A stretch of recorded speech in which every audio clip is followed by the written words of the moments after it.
इस पूरे के पूरे षड्यंत्र का पर्दाफाश कर रहे हैं कि कैसे आपके खेती के कानून, आपका बिजली का कानून, आपका आने वाले टाइम में पानी का कानून, ये जो बीज का कानून, ये जो आपके गाड़ियों को कबाड़ बनाने का कानून, घरों से लोहा निकालने का कानून, गांव के ऊपर सरपंची के इलेक्शन ना होने देने के लिए जो ये चल रहा है, जो गेम चल रहे हैं, और इस लॉकडाउन के दौरान पिछले 2 साल में इस आपदा प्रबंधन वाला जो कानून लगा करके जो कानून पास कर चुके हैं वो संसद के अंदर, उन सारे कानूनों का एक तरह से इकट्ठा गठजोड़ है और उनका इकट्ठा असर अपनी जिंदगी पर क्या होने वाला है, ये आपको समझाना बहुत ज्यादा जरूरी है, समझना भी जरूरी है। तो इसके लिए बहुत जल्दी हम लोग एक वीडियो तैयार करने लग रहे हैं कि भाई आप एक वीडियो बना देंगे, गांव की पंचायत उसको अपनी चौपाल में ऐसे ही खाई में प्रोजेक्टर लगा के या एलईडी लगा के उसने कंटिन्यूअस चला दो, जिसका जी करता हो गांव में तय उस टाइम जिस टाइम उस दौरा टाइम हो आके बैठ के उन्हें देख के जावे, सारी बात समझ में आ जाए ताकि उसके।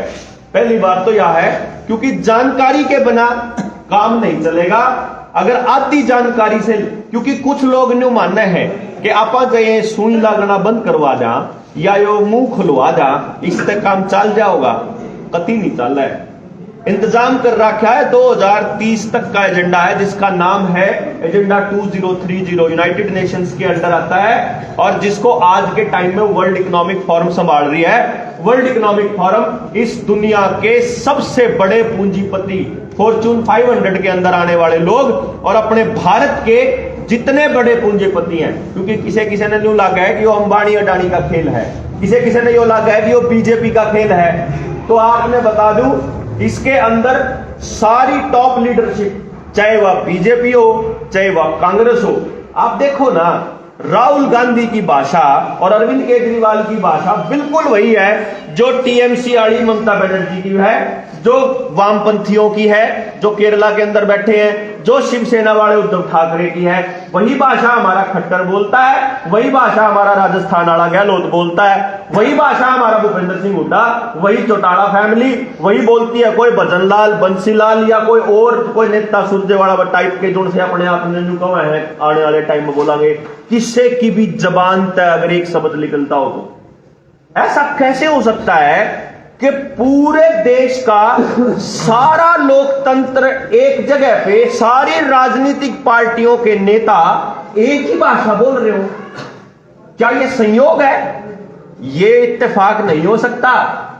इसीलिए जब इसकी डिटेल में जब आप जाओगे तो आपको ये मालूम पड़ेगा कि जिस तरह से आपके खेती वाले बीज खत्म कर दिए गए, जिस तरह से आपके डंगरों के बीज खत्म कर दिए गए, देखो ना आप आजकल आपने दिखा है कि कितने खागड़ और जो जोटे हुआ करते, जो आगे ही करा करते आप डांगरा ने, इस तो नहीं ना टिके हुआ है।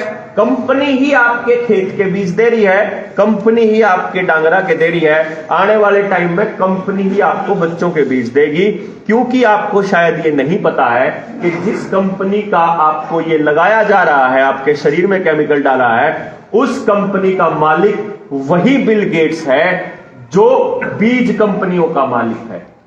3.5 लाख बीज स्वालबार्ड सीड वॉल्ट नॉर्वे के अंदर रखे हुए हैं जिनका पेटेंट बिल गेट्स के पास है।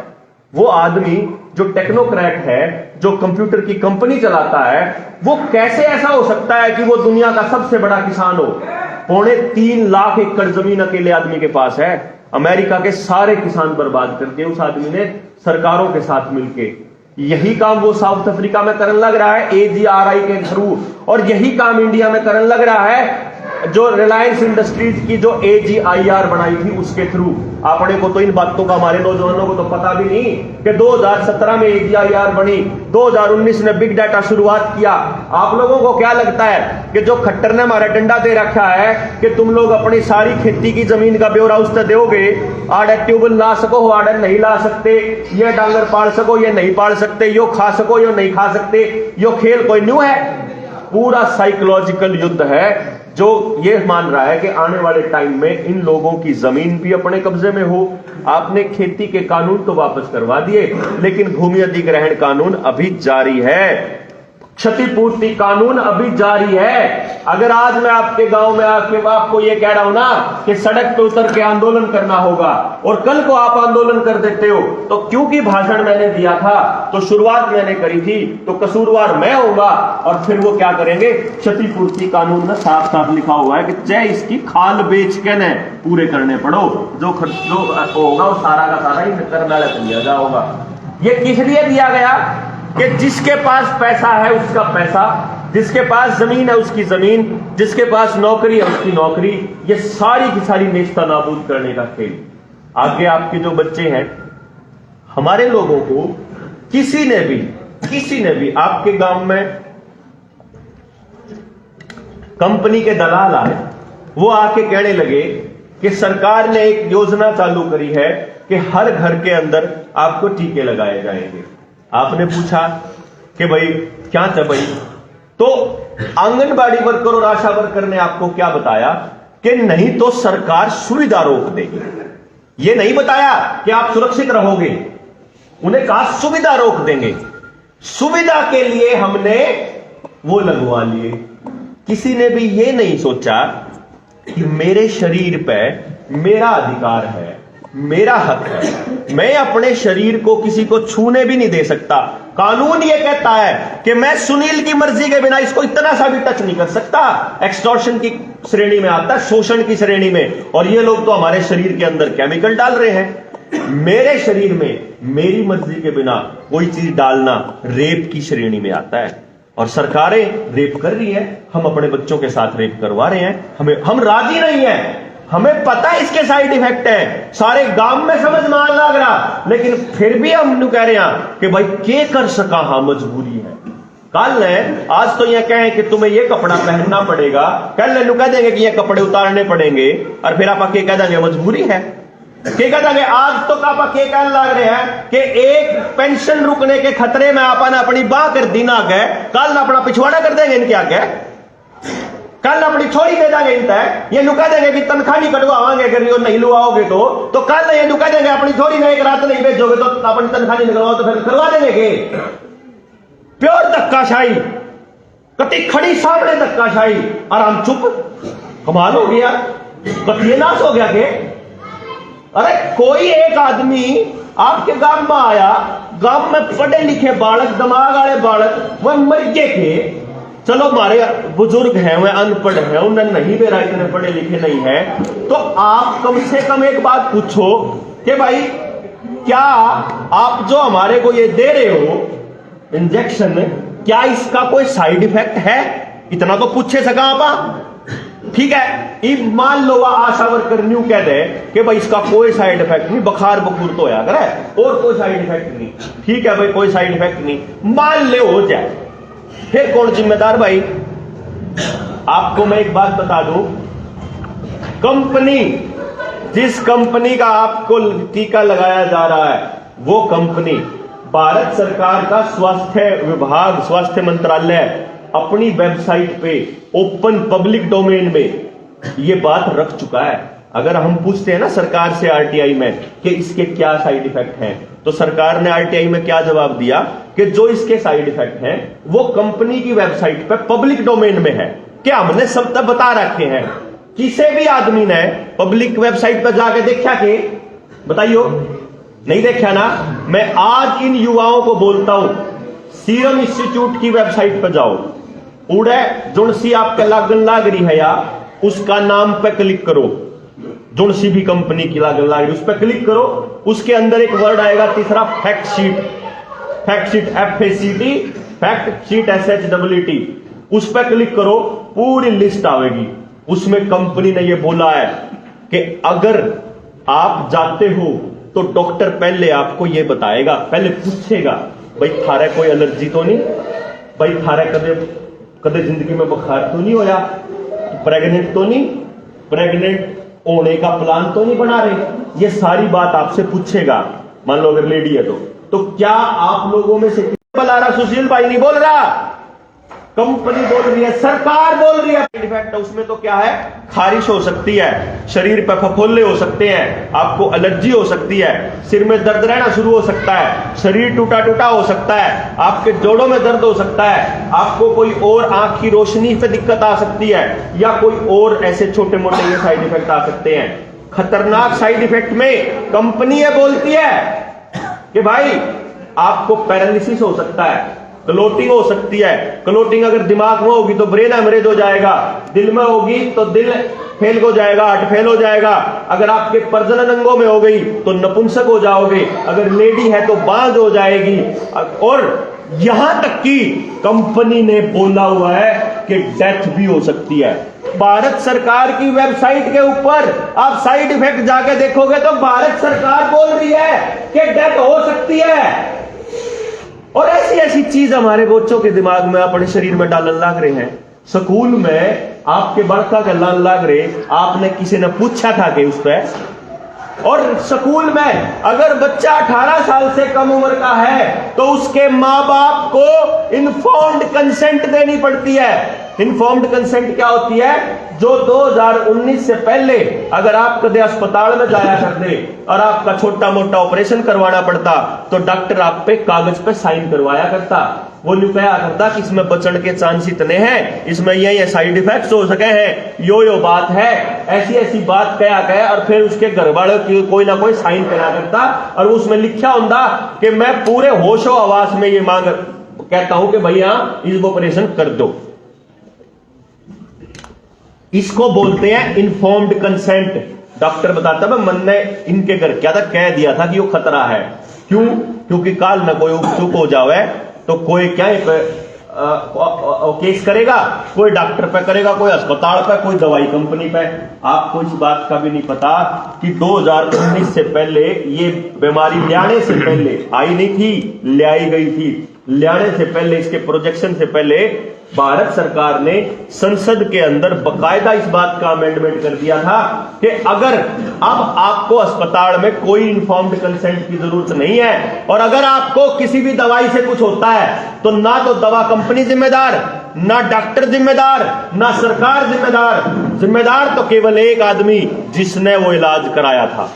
ऐसा भी हो जाता है कि हमारे शरीर में धक्के केमिकल डाल रहे हैं और जिम्मेदार भी हमें है। यो खेल अपनी गेल होने लग रहा है। सरकार बोल रही है, कंपनी बोल रही है कि आप नपुंसक हो सकते हो, सरकार बोल रही है कि आप मर सकते हो, और आपने बेरही को नहीं, आप तो कोई बतांदा नहीं, आपको कोई जानकारी नहीं देता। और फिर अगर बेरा नहीं, अगर बेरा लाग जाए तो सवाल नहीं उठाते। क्यों? क्योंकि अपने को क्या बोला गया कि तुमने ये नहीं लगवाया और ये सर्टिफिकेट नहीं दिखाया तो तुमको सेक्रेटरीएट में नहीं घुसने देंगे। वो सेक्रेटरीएट जो हमारे पैसे से बना हुआ, हमारे मजदूर भाइयों ने बना रखा, हमारे टैक्स के पैसे से डीसी को तनख्वाह मिलती है और मारता का व्यक्ति आ नहीं सकता। मारे स्कूल, मारे रुपया तो बन रहे, पंचायत ने दान देकर बनाए, मारे पुरखिया ने दान देकर बनाए होंगे आपके सरकारी स्कूल। कदे किसी ने कमरा बनवा दिया, किसी ने कुछ। सरकार का तो कुछ भी कौन लाग रहा। यू लाल डोरा तोड़े पास है आपके सरकारी स्कूल भी सरकार ने अपने नाम कर लिए। अरीबू ने बेचने की तैयारी कर रही है और बंद भी नहीं पड़े हैं। अपन बेराई बोल लगा कद हो गए मैं नाम।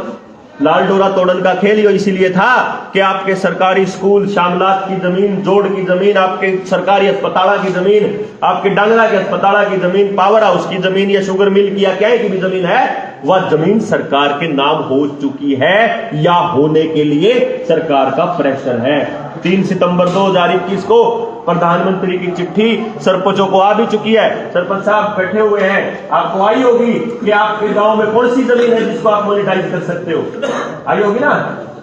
अभी तक नहीं आई आपके पास। ग्राम सभा को सबको आ चुकी है 3 सितंबर को। लाल डोरा जिसका टूट लिया है, लाल डोरा तो टूटने लिया होगा गांव का। लाल डोरा टूटने का मतलब ये था कि किसान को पहले जमीन जो उसकी खेत की थी, किसान क्रेडिट कार्ड दे करके उसको कर्जदार बनाओ, उसको जो खर्चा लगता है खेती के अंदर उसको बढ़ाओ जितना बढ़ाया जा सके। फिर उसके बाद उसकी जो फसल आएगी उसकी कीमत सबसे कम दो उसको। जब फसल कम हो जाएगी तो किसान कर्जदार होता चला जाएगा। किसान कर्जदार होता चला जाएगा तो फिर उसको अलग पाटक कर दो उसके बीच में, जात के नाम पे, धर्म के नाम पे, पार्टी के नाम पे, और ईब तो सोशल डिस्टेंसिंग के नाम पे। क्या आपस में चर्चा ना करें कि भाई तेरा भी नाश उसे आदमी कर रखा जितना मेरा उसने कर रखा, सारे का नाश जमीन कर्जे में आ गई तो एक चीज रह रही है, घर रह रहा है। ईब घर पे भी लोन के फोन आंदे होंगे, जिसके घर की रजिस्ट्री हो रही है और बैंक में तो लोन ले रखा है, आपके पास लगातार फोन आएंगे कि घर पे हाउस लोन भी ले लो आप, होम लोन भी मिल जाएगा, उसके लिए भी लगातार प्रेशर। तो उसके बाद जब घर नहीं रहेंगे, अरे वो नहीं रहेगा, खेत नहीं रहेगा, फिर कितना कमावांगे? फिर तो उसी कैटेगरी में आ जाएंगे जहां पे मोदी जी बोलते हैं साफ साफ कि भाई 40 करोड़ लोग थे 2014 से पहले जो 2 वक्त की रोटी के लिए हाथ फैलाते थे। खुद नरेंद्र मोदी ने संसद में यह बोला है कि 85 करोड़ लोगों को 5 किलो अनाज दिया है। यानी कि इस टाइम भारत के, इस टाइम नहीं 6 महीने पहले भारत के 85 करोड़ लोग थे जो 2 वक्त की रोटी के मोहताज थे। आने वाले वक्त में इनका टारगेट 120 करोड़ लोगों को रोटी के लिए मोहताज बनाना है। आप सोच लो, 250 लाख मीट्रिक टन अनाज होता है हमारे देश के पास, होता था 100 लाख मीट्रिक टन से भी कम रह गया। पहले क्या हुआ करता था, अनाज जो है वो सरकार रखा करती थी कि कोई आपदा आ जाएगी तो देश के लोगों को खाने के लिए चाहिए, तो हमारे को किसी के ऊपर निर्भर ना रहना पड़े। ये पूरा प्रबंध किया गया है कि अनाज भी सारा का सारा उन्हीं उद्योगपतियों के पास चला जाए जिनकी इन्वेस्टमेंट इन टीकों के अंदर है। सोच लो आपको क्या करना है। एक चीज है, अगर आपको ये तो लगता हो कि कल नया बीमारी चली जाओगी और भाई हम तो कोना हमारे बस का तो लड़ना, और बतेरे लड़ लिए, छक लिए, और जो कुछ होगा देखा जाओगा, फिर तो मन नहीं सा लग गया है, अब नहीं सा लग गया कि हम उंगे लाग रहे होंगे। और जन्यू दिखा है जो मैं आपको अभी कहने लग रहा हूं, और हमने जब इसके ऊपर कंप्लीट रिसर्च भी कर लिया है, 2030 तक चलेगा यो खेल। और अगर आपने ईब लड़ लिए और थोड़ा बहुत हंगा ला दिया तो ये 2035 तक सरका देंगे। इसका मतलब कति कंप्लीट जाब्ता बांधना पड़ेगा। जो कर पहले जाब्ता बांधा करते, हमारे बुजुर्गों ने मारती के सिखाया कि भाई जो चीज कुदरत ने फ्री दे दी उसका रुपया कदे किसी पे नहीं लेना। यही थी हमारे बुजुर्गों की पॉलिसी। तो पानी अगर किसी से देना है तो सड़क पे जो है प्याऊ लाग जाया करता, घड़ा दबा दिया करते कि राहगीर कोई भी जाओगा 1-2 कोस के ऊपर पानी पाया जाया करता, चाहे कोई धरो कोई उसमें घालो, अपने आप पानी पाया करता। आज हम अपने बच्चों को ये सिखा रहे हैं कि 20 रुपए की बोतल आती है 1 लीटर की। कल को जैसे इन्होंने सड़कों को बेच दिया कि यहां से यहां तक की सड़क इस कंपनी की होएगी, यही यहां से टोल वसूल करेगी, कल हमारे जोड़ बेच के ना फिर क्या करेंगे कि जोड़ बेच दिया है, इब जब डांगरात पानी पियाना है तो 1 डांगर का इतना रुपया लगेगा महीने का, फिर कि जाओगे। मॉडल APLMX बना चुके हैं 2017 में। पहले नहीं सोचा करते बड़द आगे खेती कर लेंगे, जब ट्रैक्टर ज्यादा महंगा हो गया, डीजल महंगा हो गया। आपको बता दूं मॉडल APLMX के अंदर जो बड़द है ना, वो एब पालतू पशु नहीं है, वो वन्य प्राणी है। अगर कोई आदमी बड़द बांधा पा गया तो 3 साल की कैद भी है। जो सी चीज पे हाथ धरोगे ना वही चीज पे काबू पाओगे। बीज का नया कानून आने लग रहा है। अगर बात देख रहे हो कि अगर किसान ये साबित नहीं कर पाया कि आपने जो बीज बोया है वो कहां से लाया था तो 3 साल की कैद है। खेल समझ लो। कल आने वाले टाइम में DNA किसका आगे जाएगा ये भी ये लोग बताएंगे, उद्योगपति जिनका टिक्का आपके घर आने लग रहा है। अब एक रास्ता तो ये है कि आंख मूंद के कबूतर की तरिया और बैठ जावा, न सोचना जाली। क्योंकि जब हम चले थे ना, जब सुशील किलकी मारा करते, हम बोला करते 2020 मेरा फ्रॉड हो रहा है, तुम्हारे साथ फ्रॉड हो रहा है, उस टाइम पे न्यू लगा करता दड़ो तो हमारा दिमाग छटक लिया। हमारे घर वाले भी ऐसे ही सोचते थे कि तेरे के जलदार हो रहा है। अरे मैं अपने घर वाले को बोलता, अरे तन्ने नहीं बेरा समझ में नहीं आंदा, ना बेरा हो तो दिमाग में कोई बात नहीं, पर जब सारा खेल समझ में आ जाओ तो ये तो न्यू खेल हो रहा है। जब 2 अक्टूबर 2020 में सुशील दिल्ली गए थे, डॉक्टर विलास जगदाले, डॉक्टर BRC जो विशु राय चौधरी थे, डॉक्टर तरुण कोठारी, आपका कपिल बजाज, इन लोगों ने बैठ कर 62 लोग थे पूरे देश में, तब 62 लोग, उन लोगों ने बैठ के दिल्ली में मंत्रणा करी भाई क्यों कर छुटावा पेंडा, ये तो जन नहीं समझ में आई तो कति नाश होगा मानवता का।